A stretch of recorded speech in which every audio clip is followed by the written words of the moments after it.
Hello बच्चों, मैं आज आपको समझा रही हूँ उपसर्ग। उपसर्ग शब्द निर्माण की एक प्रक्रिया है। शब्द निर्माण से तात्पर्य होता है नए नए शब्दों को बनाया जाना, और नए नए शब्द बनाने के लिए मूल शब्दों में कुछ शब्दांश जोड़ दिए जाते हैं। उदाहरण के लिए जैसे हम कहें ईमान। ईमान में यदि हम बे शब्दांश जोड़ दें तो क्या बनता है? बेईमान। इसी तरह से यदि सुंदर शब्द में अ जोड़ दिया तो क्या बन गया? असुंदर। तो इसी तरह से हम नए नए शब्दों का निर्माण करते हैं। अब आइए देखें आगे उपसर्ग। उपसर्ग भाषा में ऐसे लघुत्तम सार्थक खंड, यानी लघुत्तम बहुत छोटे छोटे, और सार्थक यानी जिनके सही अर्थ होते हैं, उन खंडों या रूप जो मूल शब्दों के आरंभ में लगकर नए नए शब्दों का निर्माण करते हैं। यानी कि जो मूल शब्द होते हैं हमारा, जो जैसे हम सुंदर है, सुंदर हमारा क्या है? मूल शब्द है। ठीक है, और उसके आगे हमने क्या जोड़ दिया? एक शब्दांश जोड़ दिया। तो मूल शब्दों के आरंभ में यानी शुरू में लगकर जब नए नए शब्द का निर्माण करते हैं तो वे उपसर्ग कहलाते हैं। जैसे उदाहरण के तौर पर अनु, अनु के साथ यदि हमने गमन जोड़ा तो अनुगमन। अब अनु यहाँ पर क्या है? यहाँ पर अनु जो है वो उपसर्ग है, और गमन जो है हमारा मूल शब्द है। तो जब हमने गमन में अनु उपसर्ग जोड़ा तो हमारा क्या बन गया? अनुगमन बन गया। इसी तरह से यदि हमने हिंसा में प्रति आगे उपसर्ग लगाया तो क्या बन गया? प्रतिहिंसा। यदि हमने गति जो मूल शब्द है हमारा, उसमें हमने सत लगाया तो क्या बन गया? हमारा सदगति। इसी तरह से हमने यदि योग शब्द है जो मूल हमारा, उसमें हमने वी उपसर्ग लगाया तो हमारा क्या बन गया? वियोग बन गया। ठीक है, तो इस तरह से उपसर्ग में हम नए जो शब्द का निर्माण करते हैं, और इसमें हम किसी भी मूल शब्द से आगे उपसर्ग शब्दांश को जोड़ते हैं, और उसके द्वारा फिर एक नया शब्द हमारा बनकर आता है। इसके लिए हमें उपसर्ग के कई प्रकारों को पढ़ना पड़ता है। उपसर्ग के 3 प्रकार होते हैं: संस्कृत के उपसर्ग, हिंदी के उपसर्ग और विदेशी भाषाओं से आगत उपसर्ग। संस्कृत के उपसर्ग जो हैं वो संस्कृत भाषा के जो शब्द हम प्रयोग करते हैं उनसे बनते हैं। हिंदी के उपसर्ग हिंदी भाषा से बनते हैं, और विदेशी भाषाओं से, यानी विदेशी कहें हम या आगत कहें, दोनों का अर्थ एक ही होता है। तो विदेशी भाषा जैसे हमारी तुर्की है, अरबी है, फारसी है, ये हमारी क्या है? विदेशी भाषाएं हैं। तो विदेशी भाषाओं को हम आगत उपसर्ग कहते हैं। अब आगे इनके कुछ उदाहरण पढ़कर हम इनको समझते हैं। तो हम देखते हैं संस्कृत के उदाहरण। जो संस्कृत से उपसर्ग बनते हैं उसके कुछ उदाहरण देखते हैं। जैसे अ में अगर हमने न्याय में अ जोड़ा तो हमारा क्या बन गया? अन्याय। मर में हमने अ जोड़ा तो हमारा क्या बन गया? अमर बन गया। इसी तरह से देखिए आगे अति है, अति में हमने अगर इसमें युत्तम जोड़ा तो क्या बन गया? अति उत्तम बन गया। फिर अत्याचार है, अत्यधिक है। तो इस तरह से यदि हम किसी भी उपसर्ग के साथ किसी मूल शब्द को जोड़ देते हैं तो एक नया शब्द बन जाता है। इसी तरह से हम देखते हैं उत। उत, और इसमें अगर हमने सहा जोड़ा तो क्या बन गया? उत्साह। उत्थान, उत्पन्न, उद्धार। अब उद्धार में दा कैसे आया है? लेकिन हम तो यहाँ उत पढ़ रहे हैं, तो कभी कभी ऐसा होता है कि हमें दा नहीं देंगे लेकिन उत ही दिया, तो हम क्या करेंगे? उसको हमें देखना है, क्योंकि ये संधि के नियम के अनुसार बदल जाता है। ठीक है, ऐसे ही उद्घाटन हो गया, ता को दा में बदल देते हैं हम। फिर है सम। सम में यदि हमने सम जो होता है एक बिंदी के रूप में होता है, और इसमें हमने संगीत, संगीत, संपूर्ण और सम्मुख और संगम और संताप। तो ये जो है, अभी मैं आपको संधि के कुछ नियम भी अभी बताती हूँ कि किस तरह से इन्हें चेंज किया है। तो आप इस तरह से इनको पढ़ेंगे तो आपको समझ में आएगा कि किस तरह से उपसर्ग जुड़ने से नए शब्द का निर्माण होता है। इसीलिए उपसर्ग जो है शब्द निर्माण का एक प्रक्रिया मानी जाती है शब्द निर्माण की। इसी तरह से संस्कृत के जो अव्यय शब्द हैं वो भी बताए हैं। देखिए अंतः है, अंतः में अंतःकरण है, ठीक है। फिर है आविर, आविर में भी हमने जो है अधरा है, तो इसमें हमने अधरा जो है आविष्कारी संधि के नियम के अनुसार जो है बदल गया है। और अगर हम देखें कि बहिष से और बहिर से बहिष्कार बना है, तो बहिष्कारी जो षटकोण बना है वो संधि के नियम के कारण ही बदल गया है। अब जैसे सत है, सत में हमने इसका सत का क्या हो गया, जन जोड़ा तो सज्जन बन गया, यहाँ सत्कार बन गया, ठीक है, यहाँ सदाचार या सत्कर्म। तो ये जो है वो संधि के नियम के अनुसार चेंज हो जाते हैं, ठीक है। इसी तरह से अब आगे हम हिंदी के कुछ नियम देखेंगे। हिंदी के नियम में देखिए जैसे हमारा है अध, अध में हमने पका जो हमारा मूल शब्द है उसमें हमने अध उपसर्ग जोड़ा तो क्या बन गया, अधपका। हमने साध्य में अ जोड़ा तो हमारा क्या बना, असाध्य बना, ठीक है। इसी तरह से हमने जो है नी में डर जोड़ा तो क्या बन गया हमारा, निडर बन गया। अब इसमें लोक में हमने पर उपसर्ग जोड़ा तो हमारा क्या बन गया, परलोक बन गया। तो देखा में हमने बिन उपसर्ग जोड़ा तो हमारा क्या बन गया, बिन देखा बन गया।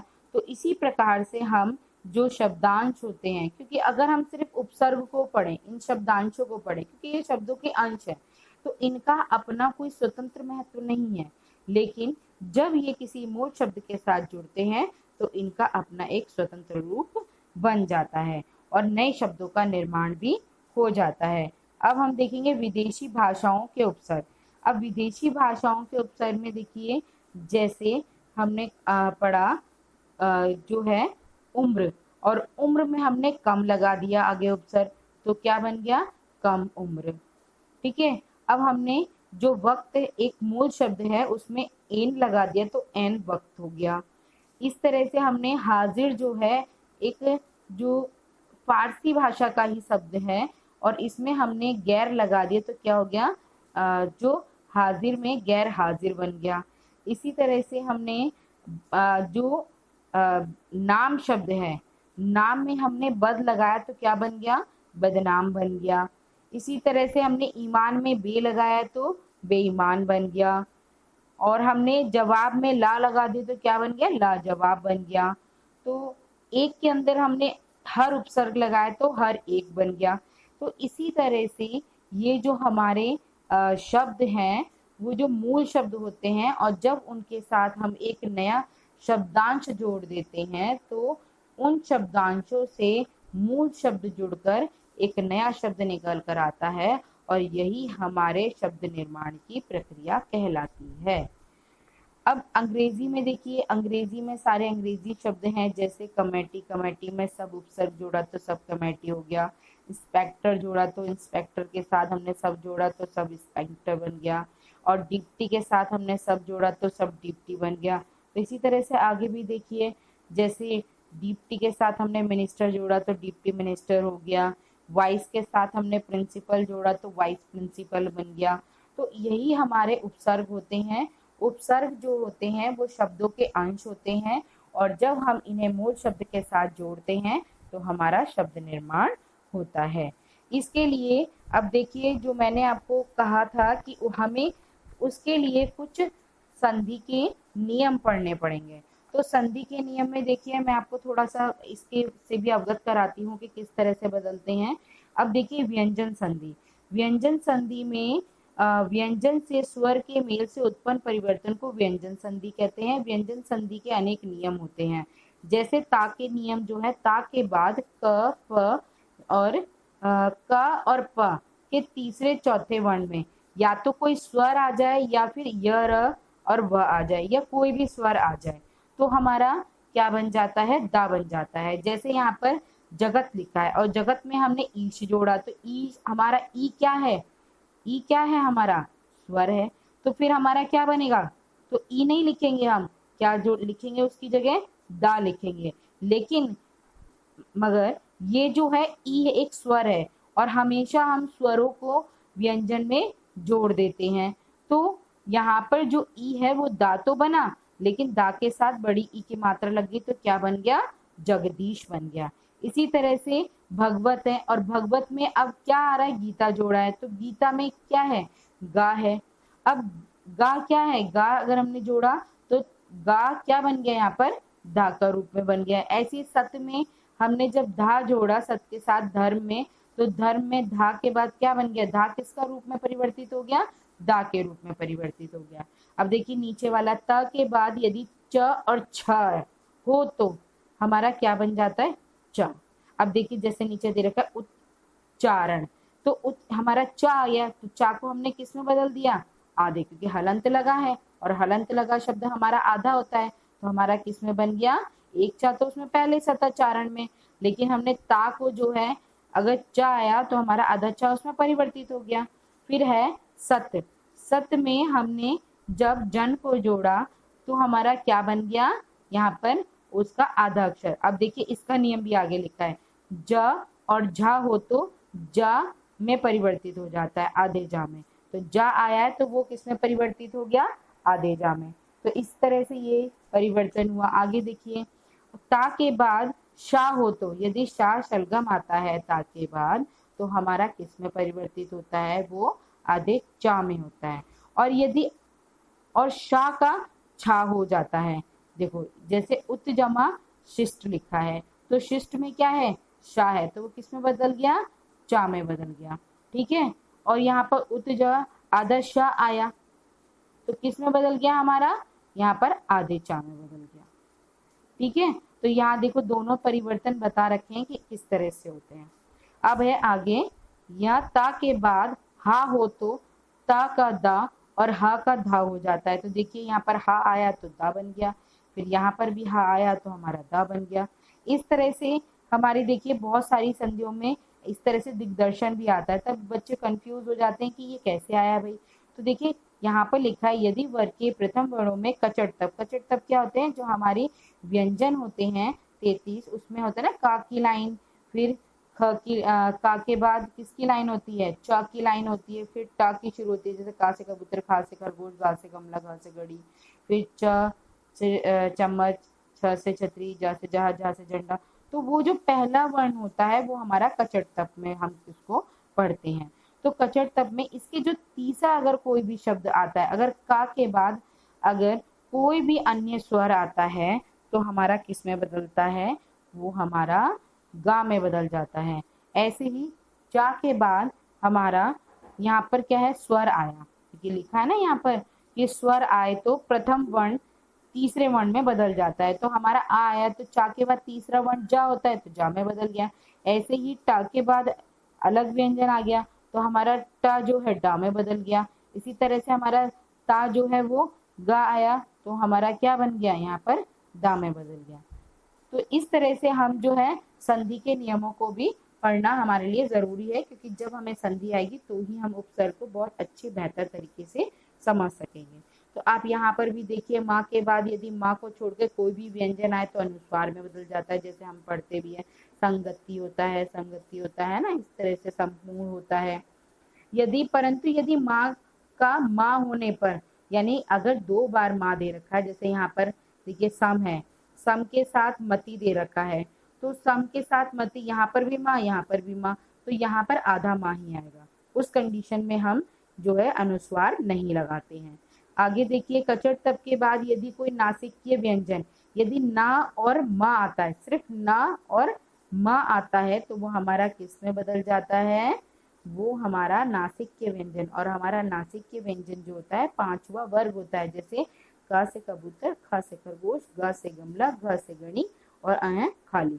जो अ खाली होता है हमारा, जो हम उसको शुरू से बचपन से पढ़ते आ रहे हैं, वो हमारा पांचवा वर्ग होता है, तो हमेशा उसमें वो बदल जाता है। का के वर्ग में ये अना खाली आता है, ता के वर्ग में फिर हमारा जो है जो ये लिखा है प्रमुख, इसमें षणमुख लिखा है, इसमें आता है। ठीक है, तो हमारे त के लाइन में जो पांचवा वर्ग होता है वो ना आता है। तो इस तरह से हम जो है उसको ना और माँ में बदल देते हैं। आगे देखिए, अन्य उदाहरण में सत्य जमा भाव दे रखा है, तो क्या बन गया हमारा, सत्य भाव बन गया। तो इस तरह से जैसे जैसे आप देखो ये सारे संधि के नियम हैं, संधि के नियमों को आप पढ़ेंगे तो आपको ये समझ में आ जाएगा कि किस तरह से हमारे जो है उपसर्ग जो है हमारे परिवर्तित होते हैं। जैसे निहि जमा चल है तो क्या बन गया, निश्चल बन गया। ठीक है, क्योंकि च छ और शा हो तो आदर्श शा में बदल जाता है। तो चा आया, यहाँ पर चा आया तो हमारा किस में बदल गया, शा में बदल गया। ठीक है, इस तरह से। और छा आया तो हमारा छा भी देखिए यहाँ पर किस में बदल गया, आदर्श शा में बदल गया। इसी तरह से आगे देखिए, विसर्ग के बाद स और त या का हो तो विसर्ग किस में बदलता है, आदेश सा में। तो यहाँ पर देखो ता आया तो आदेश सा में बदल गया, ता आया तो आदेश सा में बदल गया। ठीक है, फिर यहाँ पर देखिए नमस्कार में देखिए नमः में का आया तो हमारा आधा सा में बदल गया। तो इस प्रकार हमें संधि के नियम के आधार पर उपसर्ग जो है मूल शब्द से जोड़कर उनको नए शब्द रूप में परिवर्तित करना पड़ता है। तो आगे देखिए, विसर्ग में शा षटकोण जो है, विसर्ग के बाद क, ख, ट, ठ, प और फ में से कोई वर्ण हो तो विसर्ग शा आधा शा षटकोण हो जाता है। जैसे निहि जमा कंटक, तो क्या है, निष्कटंक। अब निष्कटंक में जो है कंटक में, इसमें जो है आपका आदर्श, क्योंकि ये नियम के अनुसार बदल गया। जैसे दु जमा कर्म तो क्या बन गया हमारा, दुष्कर्म बन गया, दुष्परिणाम बन गया। देखिए अब वही नियम आ रहे हैं, जो शब्द हमें यहाँ दे रखे हैं, क है, ख है, टा है, ठा है, पा है, फा है, वही नियम के अनुसार देखिए वहां पर उसका परिवर्तित हो रहा है। ठीक है, इसी तरह से हमारा जो है विसर्ग वाले भी है, मन की जगह ओ का चेंज, यानी कि जो हमारे विसर्ग लगे हैं वो विसर्ग किस में परिवर्तित हो जाते हैं, ओ में परिवर्तित हो जाते हैं। तो देखा बच्चों आपने किस तरह से हमारे उपसर्ग जो है नए शब्द का निर्माण करते हैं और ये जो है संधि के आधार पर चलते हैं। ठीक है, इसके लिए हमें संधि पढ़ना आवश्यक है। तो सभी आप एक बार संधि को जरूर पढ़िए। संधि यदि आपने एक बार सही से पढ़ ली, व्यंजन और विसर्ग संधि, तो आपके लिए बहुत ही आसान प्रक्रिया से आप उपसर्ग कर पाएंगे। ठीक है बच्चों, आशा करती हूँ कि आपको यह समझ में आ गया होगा। धन्यवाद।